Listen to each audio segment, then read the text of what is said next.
Do you want to travel but can't afford it? Yeah. Then buy the Portal in a Box! Whoa! Wouldn't that cost my back? No! Really? Yeah, it only costs $700. $700? Yes, and it's made with diamonds. Woo! And a nuclear generator. Whoa.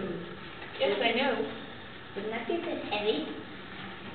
No, they're making the prototype right now.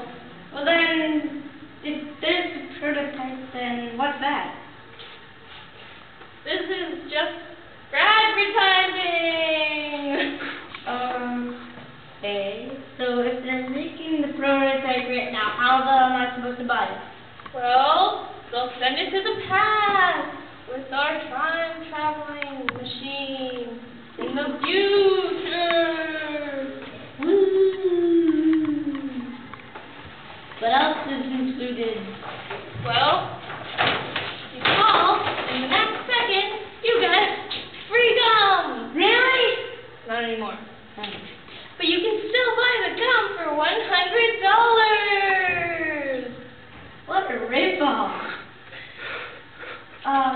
Does it actually work? Is this prototype or just the thing?